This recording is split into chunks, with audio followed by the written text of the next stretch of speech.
Welcome to flavourful time. இன்றைக்கி flavourful டைமில் மஞ்சள் பூசணிக்காயில் சாம்பார் செய்ய போகிறோங்க.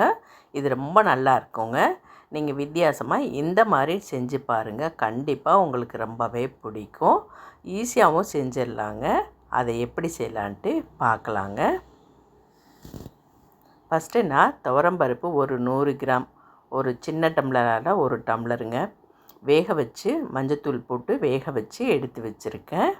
இப்போ அதுக்கு வறுக்கிறதுக்கு ஒரு அரை டீஸ்பூன் வெந்தயம் போட்டிருக்கேன், ஒரு அரை டீஸ்பூன் மிளகு போட்டிருக்கேன். ரெண்டையும் வறுத்துக்கிட்டு அப்புறமா ஒரு ஸ்பூன் தனியா போட்டிருக்கேன், மல்லி, ஒரு 4-5 வரமிளகா போட்டிருக்கேன்.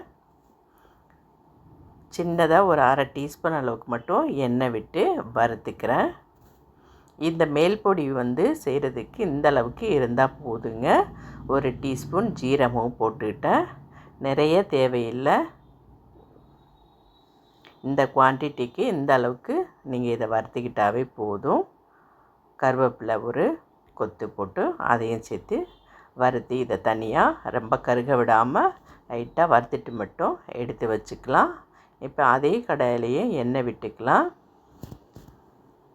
எண்ணெய் விட்டுட்டு ஒரு டீஸ்பூன் கடுகு போட்டுக்கிட்டேன். ஒரு 4-5 கொஞ்சமாக வெந்தயம் மட்டும் 4-5 இது மட்டும் போட்டுக்கிட்டேன். ஒரே ஒரு வரமிளகா கிள்ளி போட்டுக்கிட்டேன். இப்போ சின்ன வெங்காயம் போட்டு செய்யும்போது ரொம்பவே நல்லாயிருக்கும். அதனால் சின்ன வெங்காயம் போட்டுவிட்டேன். இப்போ கருவேப்பிலையும் போட்டுவிட்டேங்க. ரெண்டும் கொஞ்சம் வதங்கின பிறகு ஒரே ஒரு பச்சை மிளகா, ஒரு தக்காளி,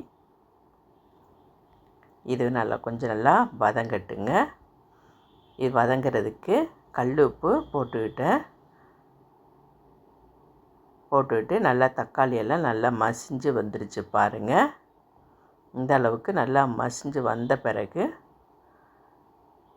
ஒரு டீஸ்பூனுக்கு மிளகாத்தூள் போட்டிருக்கேன்.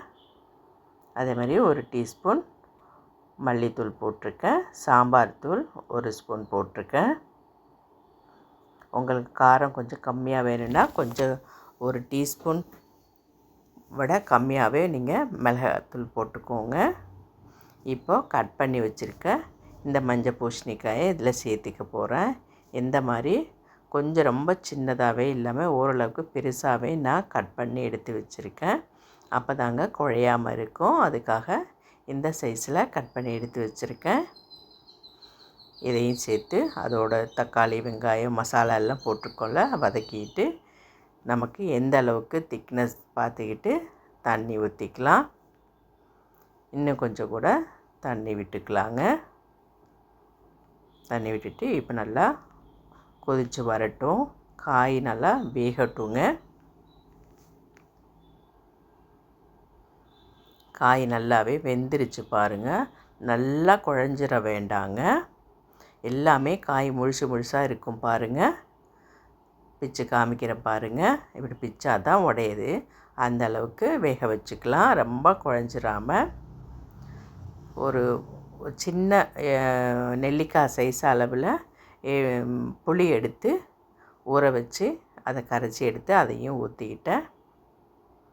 நீங்கள் உப்பு பார்த்துட்டு தேவையான அளவு லாஸ்ட்டாக போட்டுக்கலாம். ஏன்னா ஏற்கனவே நம்ம போட்டிருக்கோம் உப்பு. இப்போ ஒரு ஸ்பூனுக்கு வெல்லத்தூள் இல்லை சர்க்கரைத்தூள் ஏதோ ஒன்று போட்டுக்கோங்க. போட்ட பிறகு நம்ம வேக வச்சு எடுத்து வச்சுருந்த துவரம்பருப்பையும் அதில் கொட்டிடலாம். இது ஒரு கொதி வரட்டுங்க. இந்த மாதிரி ஒரு வாட்டி நீங்கள் டிஃப்ரெண்ட்டாக செஞ்சு பாருங்கள். ரொம்பவே நல்லா இருக்குங்க. ஒரு கொதி வந்துருச்சு பாருங்கள். ரொம்ப நேரம்லாம் வேக வைக்க வேண்டாம். ஏற்கனவே காய் நல்லாவே வெந்துருச்சு. அதனால் ஒரு கொதி வந்த உடனேயே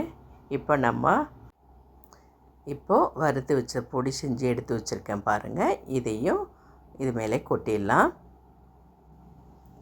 இதை கொட்டின பிறகு ரொம்ப நேரம் கொதி வர தேவையில்லைங்க. அப்படியே ஸ்டவ்வை ஆஃப் பண்ணிவிடுங்க. ஆஃப் பண்ணிவிட்டு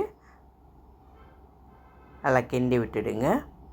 போதுங்க. இது போட்ட பிறகு நிறைய நேரம் கொதிக்க விட வேண்டாம். அப்போ உங்களுக்கு மணமெல்லாம் போயிடும். அதனால் ஸ்டவ் ஆஃப் பண்ணிவிடுங்க. கொத்தமல்லி தழை மட்டும் போட்டு இறக்கிடுங்க. கொஞ்சமாக இதில் கீ போட்டுக்கலாம். போடும்போது நல்ல வாசனையாக இருக்குங்க. அவ்வளோதாங்க, ஈஸியான சாம்பார் ரெடி ஆகிடுச்சு. கண்டிப்பாக நீங்கள் ட்ரை பண்ணி பாருங்கள். பார்த்துட்டு எப்படி இருக்குன்னு எனக்கு கமெண்ட்ஸில் சொல்லுங்கள். பிடிச்சிருந்தால் லைக் பண்ணுங்கள், ஷேர் பண்ணுங்கள். மறக்காமல் ஃப்ளேவர்ஃபுல் டைமை சப்ஸ்கிரைப் பண்ணுங்கள். இன்னொரு புது வீடியோவில் சந்திக்கலாம். தேங்க்யூ.